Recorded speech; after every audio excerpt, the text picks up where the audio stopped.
Some years ago, I was teaching on a summer school that myself and 3 Irish colleagues created in Ireland. So it's just a 1-week summer school each year in Ireland. We do some studies of some of the writings of Aquinas, either in philosophy or theology.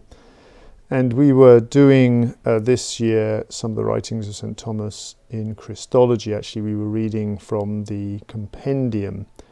And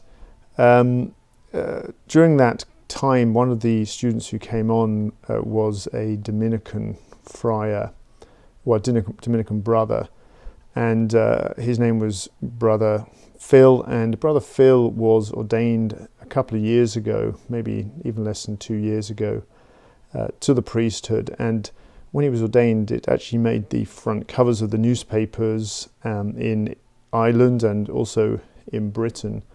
And the reason being was that Brother Phil had previously been a football player, soccer player, if you're an American, and he had even been in the youth team of Manchester United, as far as I know, also at the same time that people like David Beckham, Paul Scholes, who became very, very regular full-time members of the successful Manchester United team of that period, Alex Ferguson's team.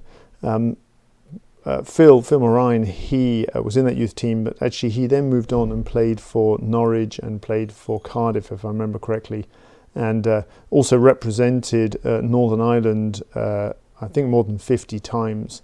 And he came on that summer school, and he was a Dominican brother by that time. And of course, he was well known in Ireland for the background that he had had, and so. Myself and a friend who were on the course, we thought, it must be so annoying for him always to be asked about his past, and people make reference to that. So we thought, well, we're not going to reveal to Brother Phil that we know what his past was. We'll just kind of drop little hints into the conversation. So my friend and I, we got into this little sort of competition to think of what kind of hints we could drop in. So you could say, well, Brother Phil, do you feel like you've got a new goal in life now? Or, Brother Phil, is your field of activity different? And so we were forever thinking about these little things that we could say. And then anyway, it was a bit of a competition, but my friend completely won the competition because one morning he came rushing up to me and he said, I've got it. Now, you've got to remember that we were studying Christology at this time. My friend said, I know what I'm going to say to Brother Phil. I'm going to say, Brother Phil, do you think the incarnation is man united to God? Now, of course, I couldn't trump that. That was definitely going to win our competition.